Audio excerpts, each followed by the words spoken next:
Hello നമസ്കാരം. എല്ലാവർക്കും എൻ്റെ പുതിയൊരു വീഡിയോയിലേക്ക് സ്വാഗതം. അപ്പോൾ ഇന്നത്തെ വീഡിയോ എങ്ങനെയാണ് ഹോം മെയ്ഡ് ഗീ, ബട്ടർ, മോര് അതൊക്കെ ഉണ്ടാക്കുന്നതെന്നാണ് കാണിക്കുന്നത്. അപ്പോൾ നമ്മൾ നെയ്യിന് വേണ്ടിയിട്ട് എടുത്തു വെക്കുന്ന മലായിൽ നിന്നാണ് ഇതൊക്കെ ചെയ്യുന്നത്. അപ്പോൾ ഇത് നിറയെ പേര് ചെയ്തിട്ടുണ്ട്. എന്നാലും ഞാൻ എങ്ങനെയാണ് ചെയ്യുന്നതെന്നാണ് കാണിക്കുന്നത്. അപ്പോൾ ഇതേ പാലൊക്കെ ഞാൻ ഇങ്ങനെയാണ് തിളപ്പിക്കുന്നത്. ഒരു 15 to 20 മിനിറ്റ്സ് ചെറിയ തീയിൽ വെച്ചിട്ടാണ് പാല് നല്ലോണം തിളപ്പിച്ചെടുക്കണം. ഇടയ്ക്കിടയ്ക്ക് ഒന്ന് ഇളക്കി കൊടുക്കണം. അപ്പോഴേ നമുക്ക് നല്ലോണം നെയ്യ് കിട്ടുള്ളൂ. അപ്പോൾ ഇങ്ങനെ ഇടയ്ക്കിടയ്ക്ക് ഇങ്ങനെ ഒന്ന് ഇളക്കി കൊടുത്തുകൊണ്ടേ ഇരിക്കണം. ചെറിയ തീയിൽ തന്നെ വെക്കണം.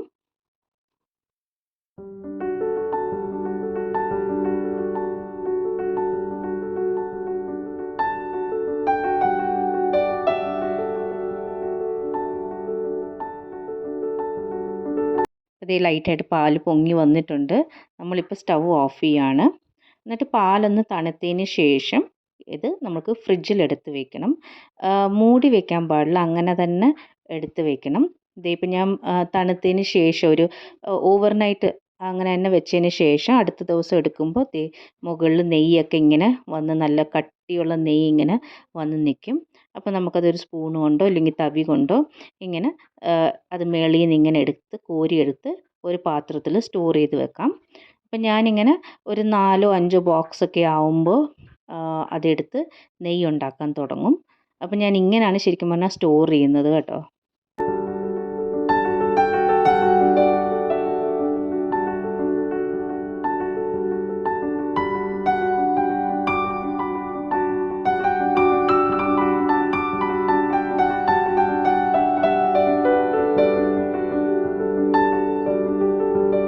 എനിക്ക് ഓൾറെഡി 4 ബോക്സ് സ്റ്റോർ ചെയ്തിട്ടുണ്ടായിരുന്നു. അപ്പോൾ അന്ന് ഞാനിതെല്ലാം വെളിയിലെടുത്ത് വെച്ചിരിക്കുകയാണ്. ഇതൊന്ന് സോഫ്റ്റ് ആയതിന് ശേഷം നമ്മളൊരു വലിയ ജാർ എടുത്തിട്ട് അതിലൊരു പാതിയോളം മലായി ഇട്ടിട്ട് നിറയെ ഐസ് വെള്ളം ഫ്രിഡ്ജിൽ വെക്കണം കേട്ടോ. നിറയെ വെള്ളം വെക്കണം. നല്ല കോൾഡ് വാട്ടർ ആയിരിക്കണം നമ്മൾ ഈ ജാറിലോട്ട് ഒഴിക്കേണ്ടത്. എന്താണെന്ന് വെച്ചാൽ അപ്പോഴേ നല്ലോണം അത് നമ്മൾ അടിച്ചെടുക്കുമ്പോൾ നല്ലോണം അത് കട്ടിയായിട്ട് കിട്ടത്തുള്ളൂ. അപ്പോൾ നല്ലോണം കോൾഡ് വാട്ടറും വെക്കണം, പിന്നെ ഐസ് ക്യൂബ്സും വെക്കണം. എന്തിനാന്ന് വെച്ചാൽ നമ്മൾ അടിച്ചെടുക്കുന്ന മലായി നമ്മൾ ഈ ഐസ് ക്യൂബ്സ് വെള്ളത്തിലോട്ടാണ് ഇടാൻ പോകുന്നത്. അപ്പോൾ ഞാൻ ഇതാണ് ഫസ്റ്റ് ബാച്ച് നമ്മൾ അടിച്ചെടുത്തിട്ടുണ്ട്. അപ്പോൾ നമ്മൾ ഈ അടിക്കുമ്പോൾ തന്നെ ആ ഒഴിച്ച വെള്ളവും മലായും എല്ലാം നല്ലോണം വേർതിരിഞ്ഞ് കിട്ടും. അപ്പോൾ അതിൽ നിന്ന് നമ്മൾ നല്ലോണം നല്ല തണുപ്പുണ്ടാവും. അപ്പോൾ കുറച്ചൊക്കെ കഷ്ടം ഉണ്ടാവും ഫസ്റ്റ്, പിന്നെ നമുക്കത് യൂസ്ഡ് ആകുമ്പോൾ അത് ശരിയായിക്കോളും. എന്തുമായാലും നമ്മൾ കുറേശ്ശെ അത്രയും വലുതായിട്ട് എടുക്കാൻ പറ്റുന്നില്ലെങ്കിൽ ചെറിയ ചെറിയ ബോൾസ് ആയിട്ട് കൂടി എടുത്ത് നല്ലോണം പിഴിഞ്ഞ് ആ ഐസ് ക്യൂബ്സ് വെള്ളത്തിലോട്ടിടാം. അങ്ങനെ എല്ലാ ബാച്ചും റെഡിയാക്കി എടുക്കണം. നമ്മൾ ഈ വെള്ളം അരയ്ക്കാനായിട്ട് യൂസ് ചെയ്ത വെള്ളം നല്ല വെള്ളം തന്നെ വെക്കണം. എന്താണെന്ന് വെച്ചാൽ ആ വെള്ളത്തിലാണ് നമ്മൾ മോര് അരച്ച് കിട്ടുന്ന വെള്ളമാണ് നമ്മൾ മോരായിട്ട് ഉപയോഗിക്കുന്നത്. അപ്പോൾ നല്ല വെള്ളം തന്നെ ഉപയോഗിക്കാനായിട്ട് ശ്രദ്ധിക്കുക. നമ്മൾ അടുത്ത ബാച്ചും കൂടി ഇടുകയാണ്. ഇങ്ങനെ ഓരോ ബാച്ചിലും നല്ല ഐസ് വെള്ളവും ഐസ് ക്യൂബ്സും ഇട്ട് അടിച്ചെടുക്കുക. അപ്പോഴേ നമുക്ക് സെപ്പറേറ്റ് ആയിട്ട് മലായി കിട്ടത്തുള്ളൂ.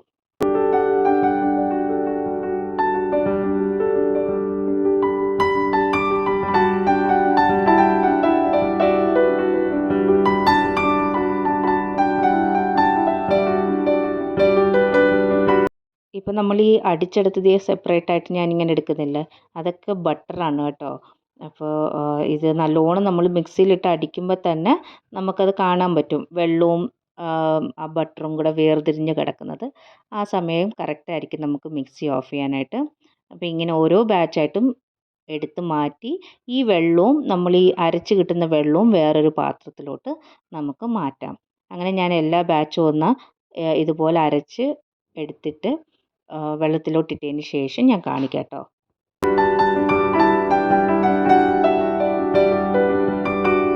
ഇപ്പോൾ എല്ലാ മലായും ഞാൻ അരച്ച് ഒരു ഐസ് വെള്ളത്തിലോട്ട് ഇട്ടിട്ടുണ്ട്. ഇപ്പോൾ ഇതെല്ലാം കൂടെ നമുക്കൊന്ന് വാഷ് ചെയ്തെടുക്കണം. അപ്പോൾ ഇത് വാഷ് ചെയ്യാനായിട്ട് ഒരു 3 or 4 ബാച്ചസ് ഓഫ് വെള്ളം നമ്മൾ ഉപയോഗിക്കണം. ഇതും കോൾഡ് വാട്ടർ തന്നെ ഉപയോഗിക്കണം. എന്താണെന്ന് വെച്ചാൽ കോൾഡ് വാട്ടർ ഉപയോഗിച്ചില്ലെങ്കിൽ ഇത് പെട്ടെന്ന് തന്നെ മെൽറ്റായി പോകും. അപ്പോൾ നമ്മൾ ഇതെന്തിനാണെന്ന് വെച്ചാൽ നല്ലോണം കഴുകി എടുക്കുകയാണ് നമുക്ക് പ്യുവർ ബട്ടറും ഗീയൊക്കെ കിട്ടാനായിട്ട്. അപ്പോൾ ഇങ്ങനെ ഓരോ ബാച്ചായിട്ട് മാറ്റി മാറ്റി മാറ്റി ആ വെള്ളത്തിൻ്റെ കളറ് മാറുന്നത് വരെ നമ്മൾ കഴുകി എടുക്കണം. അങ്ങനെ പ്യുവർ വാട്ടർ വരുമ്പോഴാണ് അത് പെർഫെക്റ്റ് ആയിട്ടുള്ള ബട്ടർ ആവുന്നത്. അപ്പോൾ നമുക്കത് സ്റ്റോർ ചെയ്ത് വെക്കുകയും ചെയ്യാം. അപ്പോൾ ഞാൻ ഇതിൽ നിന്ന് കുറച്ചെടുത്ത് ബട്ടറാക്കി ഞാൻ ഒരു ബോക്സിൽ മാറ്റി വെച്ചിട്ടുണ്ട്. എനിക്ക് ബട്ടറിൻ്റെ യൂസേജ് നിറയെ ഉള്ള അതുകൊണ്ടാണ്. ദേ ഈ ഒരു പാത്രത്തിലാണ് ഞാൻ കുറച്ച് പാതിയോളം ഞാൻ ബട്ടർ എടുത്ത് വെച്ചിട്ടുണ്ട്. എന്നിട്ട് ബാക്കിയുള്ളത് ഞാൻ ഇത് വന്നിട്ട് ഞാൻ പറഞ്ഞില്ലേ വെള്ളം നമ്മൾ അരച്ചെടുത്ത വെള്ളം മോരാക്കിയത്, അപ്പോൾ അത് മോരാണ്. അപ്പോൾ നമ്മൾ ബട്ടറും ആക്കി മോരും ആക്കി. അപ്പോൾ ബാക്കിയുള്ള ബട്ടർ വന്നിട്ട് ഞാൻ ഒരു കടായിൽ ഇട്ടിട്ടുണ്ട്. ഗ്യാസ് ഓൺ ചെയ്ത് നല്ല ഹൈ ഫ്ലെയിമിൽ തന്നെ ഇട്ട് ഉരുക്കിയെടുക്കുകയാണ്. അപ്പോൾ ആദ്യം നല്ല ഹൈ ഫ്ലെയിമിൽ തന്നെ വെച്ച് ഉരുക്കിയെടുക്കാം.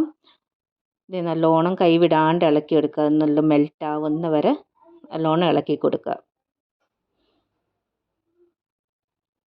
പെട്ടെന്ന് തന്നെ നമുക്ക് മെൽറ്റായി കിട്ടും. ഇത് ഇച്ചിരി പണിയുള്ള കാര്യം തന്നെയാണ്, പക്ഷേ end of the day result നല്ലതാട്ടോ. ഹോം മെയ്ഡ് എന്ന് പറയുമ്പോൾ നമ്മൾ എടുത്തെടുത്ത് കളയുന്ന ഈ മലായാണ് അതിൽ നിന്ന് ഇത്രയും കാര്യങ്ങൾ നമുക്ക് ചെയ്യാൻ പറ്റുന്നത്. പ്ലസ് നമ്മൾ ഒരു കെമിക്കലും ഇവിടെ യൂസും ചെയ്യുന്നില്ല. അപ്പോൾ ഇതൊന്ന് പതഞ്ഞതേ നല്ലോണം പതഞ്ഞ് വരുന്നുണ്ട്. ഇത് പതഞ്ഞ് വരുന്ന വരെ നമുക്കൊന്ന് വെയിറ്റ് ചെയ്യണം. വൺസ് ഇത് പതയാൻ ആരംഭിക്കുമ്പോൾ നമ്മുടെ നെയ്യ് ഫിൽട്ടറായി വരുന്നുണ്ട്. മുകളിലിങ്ങനെ തെളിഞ്ഞ് തെളിഞ്ഞ് വരും. ആ ഒരു സമയത്ത് നമുക്ക് 2-3 കല്ലുപ്പും കൂടെ ഇതിലേട്ടിടാം. നമ്മൾ ഒരു പ്രിസർവേറ്റീവും യൂസ് ചെയ്യുന്നില്ല. വെറും കല്ലുപ്പും കുറച്ച് കറിവേപ്പിലയാണ് ഇതിലേക്ക് യൂസ് ചെയ്യുന്നത്. അപ്പോൾ കല്ലുപ്പിട്ടതിന് ശേഷം നല്ലോണം ഒന്ന് ഇളക്കി കൊടുക്കാം. ഈ സമയത്ത് കണ്ടിന്യൂസ് ആയിട്ട് ഇളക്കണമെന്നൊന്നും ആവശ്യമില്ല.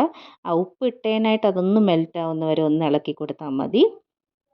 ഇപ്പോൾ ഒരു മീഡിയം ടു ലോ ഫ്ലെയിമിൽ വെച്ച് നമുക്ക് ഇത് കുക്ക് ചെയ്തെടുക്കാം കേട്ടോ. അപ്പോൾ നമുക്ക് സ്ലോ ആയിട്ട് കാണാൻ പറ്റും.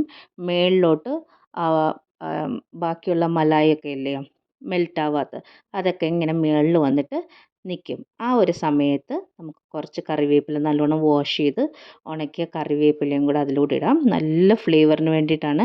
ഈ ഒരു സമയത്ത് നമ്മുടെ വീട് മൊത്തം നല്ല നെയ്യിൻ്റെ മണമായിരിക്കും. കറിവേപ്പിലയും കൂടെ ആവുമ്പം അതിലും കൂടുതലായിരിക്കും. അടിപൊളി നല്ല ഒരു ഒത്തൻറ്റിക് മണമായിരിക്കും. അപ്പോൾ അതും കൂടെ ഒന്ന് ഇട്ടതിന് ശേഷം ഒരു 1-2 മിനിറ്റ് ഒന്ന് ഇളക്കി കൊടുത്തതിന് ശേഷം ആ കറിവേപ്പിലയുടെ ഫ്ലേവർ ആകാൻ വേണ്ടിയിട്ട് ഇളക്കിയതിന് ശേഷം നമുക്ക് സ്റ്റൗ ഓഫ് ചെയ്യാം.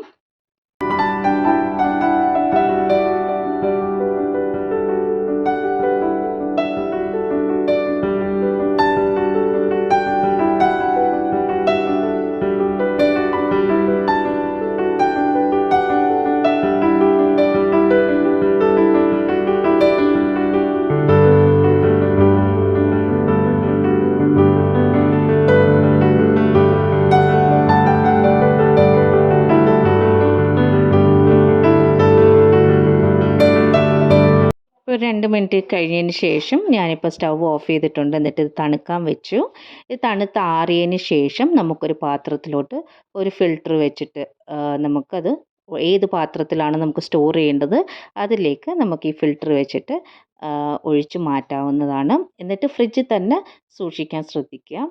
പിന്നെ ഇത് ഈ വൈറ്റായിട്ടുള്ള ബാക്കിയുള്ള മലായില്ല അതിൻ്റെ അടിയിലുള്ളത് അത് നമുക്ക് എന്തെങ്കിലും സ്വീറ്റിനോ ഞാൻ കൂടുതലും എന്തെങ്കിലും ഭക്ഷണം ഉണ്ടാക്കുമ്പോൾ അതിൽ യൂസ് ചെയ്യാമെന്നാണ് ഞാൻ സജസ്റ്റ് ചെയ്യുക. എന്ന് വെച്ചാൽ അതിൽ കറിവേപ്പിലയുടെ സ്മെല്ലൊക്കെ ഇല്ല. അപ്പോൾ നമുക്ക് എന്തെങ്കിലുമൊക്കെ വെജിറ്റബിൾ കൂട്ടാനോ എന്തെങ്കിലുമൊക്കെ ഉണ്ടാക്കുമ്പോൾ അതിലോട്ടിട്ട് യൂസ് ചെയ്യാവുന്നതാണ്. അപ്പം ഇത്രയേ ഉള്ളൂ. അടിപൊളി ഹോം മെയ്ഡ് ഗീ, ബട്ടർ, പിന്നെ ബട്ടർ മിൽക്ക് ഇതെല്ലാം ഇവിടെ റെഡി ആയിട്ടുണ്ട്. എല്ലാവർക്കും ഈ വീഡിയോ ഇഷ്ടപ്പെടുമെന്ന് വിചാരിക്കുന്നു. ട്രൈ ചെയ്തിട്ട് അഭിപ്രായം അറിയിക്കുക. അപ്പോൾ അടുത്ത വീഡിയോയിലൂടെ കാണാം.